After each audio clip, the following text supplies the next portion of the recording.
मित्रों नमस्कार, मैं हूं राकेश कुमार। आप देख रहे हैं मत अभिमत। मित्रों, बिहार में सर्वे चल रहा है और कागजों की आपाधापी अभी भी लगी हुई है। इसको लेकर राजस्व एवं भूमि सुधार मंत्री का कहना है कि सर्वे की प्रक्रिया को बहुत आसान कर दिया गया है। इसके लिए अब केवल खाता और प्लॉट नंबर अगर आपके पास है तो उससे भी आप आवेदन दे सकते हैं और इसी सर्वे के आधार पर नक्शा बनना है और खतियान बनना है। साथ में उनका कहना है कि किसी को भी बेदखल नहीं किया जाएगा और रैयती दर्ज कराने के लिए, मतलब अपने नाम से ज़मीन दर्ज कराने के लिए किसी भी एक साक्ष्य को अगर आप देते हैं तो वो आपके नाम पर उस ज़मीन की जमाबंदी हो जाएगी। लेकिन एक बात और है, इसमें यह कहा गया है कि गरमजरुआ ज़मीन जो होगा उसका सर्वे बिहार सरकार के नाम से ही होगा।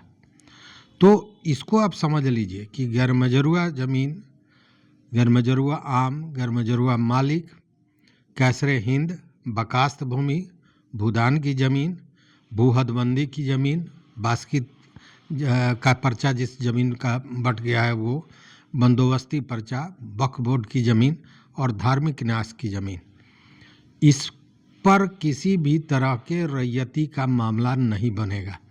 ये पहले से भी जानी हुई बात है, लेकिन ऐसे बहुत से ज़मीन पर अतिक्रमण है और लोग गलत ढंग से, अवैध ढंग से इस पर कब्जा रखे हुए हैं। अब ये मामला बनता है कि आखिर इसकी सूची सरकार के पास है क्या? क्योंकि अभी तक यही हो रही है कि सरकार को तो खुद पता नहीं है कि उसके पास उसकी ज़मीन कितनी है। तो इस स्थिति में कहा गया है कि इसकी सूची जो संबंधित अंचलाधिकारी हैं वो देंगे। मतलब कि खेल फिर यहाँ से शुरू हो जाएगा। खेल ये शुरू हो जाएगा कि जो लोग इन पर अवैध कब्जा किए हुए हैं वो लोग कहीं ना कहीं अंचलाधिकारी को प्रभावित करेंगे और फिर ये स्थितियाँ जस की तस रहेंगी, मतलब हेर फेर का धंधा चालू हो जाएगा। जानी हुई बात है और ये मैं ऐसे ही नहीं कह रहा हूँ। ये बात जब आई उसके बाद जो लोगों में चर्चा हुई, जो इस तरह के कारोबार में लगे हैं, वहाँ से जो बातें निकल के आई उसके आधार पर मैं ये बात कर रहा हूँ।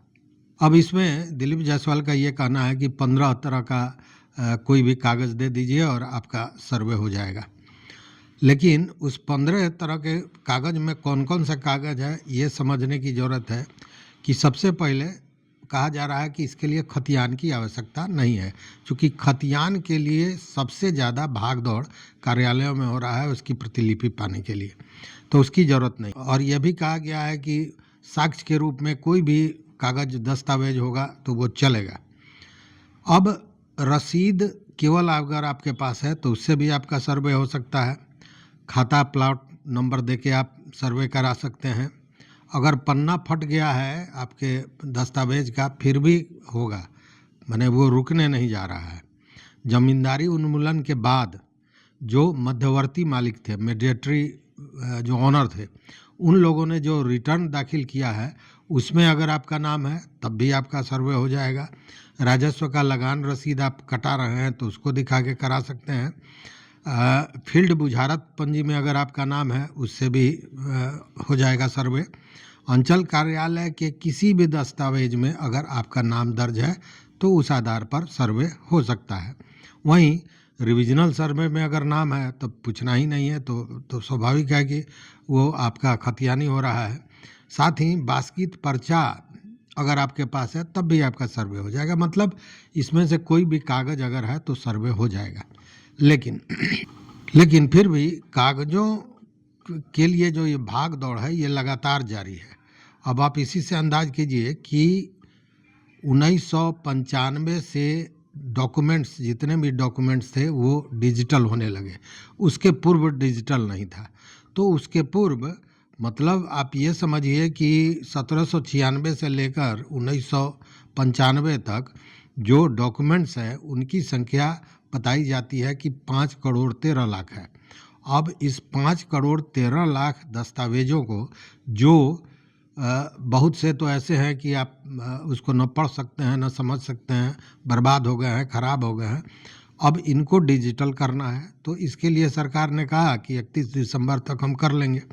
अब इसी से आप अंदाज कीजिए कि इसके बावजूद ये सारी बात बता रहे हैं कि 15 तरह का कोई भी कागज़ दे दीजिए आपका सर्वे हो जाएगा। उस स्थिति में भी आप अंदाज इसी से कीजिए कि 2,41,000 आवेदन पड़े हैं कागजातों के लिए, जिसमें से 1,19,000 कागजात जो आवेदन है वो है ऑनलाइन, और ऑफलाइन 1,22,000 आवेदन पड़े हैं कागज़ों के लिए। मतलब कि ये कागज़ों की भाग दौड़ जो है वो निरंतर जारी है, अभी भी जारी है। और वहीं यह भी दावा किया जा रहा है कि 3,000 गाँवों का सर्वे खतियान का कार्य पूरा कर लिया गया है। 36,000 के लगभग ग्राम सभाएं हुई हैं। ये सारे दावे हो रहे हैं, लेकिन सर्वे का जो विवाद है वो ख़त्म होने का नाम नहीं ले रहा है। ये जो बातें आई हैं कि सरकारी ज़मीन का लिस्ट अंचलाधिकारी देंगे, तो अच्छा, जो भी भ्रष्टाचार की बात चाहे सदन में मंत्री जी स्वयं बोल रहे हैं, वो तो यही बोल रहे हैं कि जो अंचल कार्यालय के लोग हैं वो अब सुधर जाएं का मतलब कि गड़बड़ कर रहे हैं। उतना ही नहीं, कई लोगों पर आप जानते हैं कि 82 लोगों पर इस बार कार्रवाई हुई है। 36 या 37 लोग पहले सस्पेंड किए जा चुके हैं।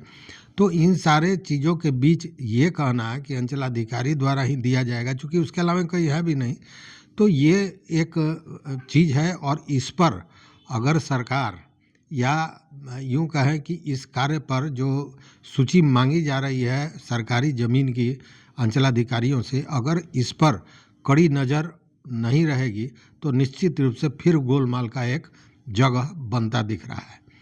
वही स्थिति बेतिया राज वाले ज़मीन की भी है। बेतिया राज का जो ज़मीन है उसको भी लेने के लिए सरकार ने दोनों सदन से विधेयक पास कर लिया है, और उस नियमावली के तहत बेतिया राज की जितनी भी ज़मीन है सरकार के कब्जे में चली गई, सरकार के अधीन हो गई। तो ये सरकार के अधीन तो हो गई, लेकिन अब ये अतिक्रमण हटाने की बात को लेकर भी मामला है, और उसको लेकर जो एक कानून आया है, और वो कानून है बिहार सरकारी परिसर आवंटन, किराया वसूली एवं बेदखली संशोधन विधेयक 2024। यह भी दोनों सदनों से पास हो गया है। इसका मूल विधेयक 1956 का है, दोनों सदन से पास हो गया है, और इसमें जो कड़े प्रावधान किए गए हैं वो कहीं ना कहीं वैसे लोगों के लिए जो बेतिया राज के ज़मीन पर हैं या किसी भी सरकारी ज़मीन पर हैं, अगर चिन्हित हो जाते हैं तब उनकी खैर नहीं है। क्या होने वाला है ये डिटेल्स में मैं दूसरे वीडियो में बताऊंगा, लेकिन निश्चित रूप से हम कह सकते हैं कि यूपी में जैसे जोगी जी का बुलडोजर कार्यक्रम चलता है, वो कार्यक्रम की तैयारी बिहार में भी हो चुकी है इन विधेयकों के चलते। और सर्वे कहीं ना कहीं सरकारी ज़मीन को चिन्हित करना ही सबसे बड़ा उद्देश्य दिखाई देता है कि सरकारी ज़मीन को चिन्हित कर लिया जाए। हटाने के लिए जो व्यवस्था सरकार ने की है वो अद्भुत है, कोई भी इससे बच सके ऐसा दिखाई नहीं देता है। तो अगर आप भी सरकारी ज़मीन से कहीं ना कहीं रिलेटेड हैं तो संभल जाए, चूँकि अब बचने का कहीं कोई गुंजाइश सरकार ने छोड़ा नहीं है। तो इस वीडियो में बस इतना ही। देखते रहिए मत अभिमत। मित्रों, चैनल पर नए हो तो सब्सक्राइब कीजिए, लाइक कीजिए, दोस्तों के साथ शेयर कीजिए और अपना विचार जरूर दीजिए। बहुत बहुत धन्यवाद, बहुत बहुत धन्यवाद।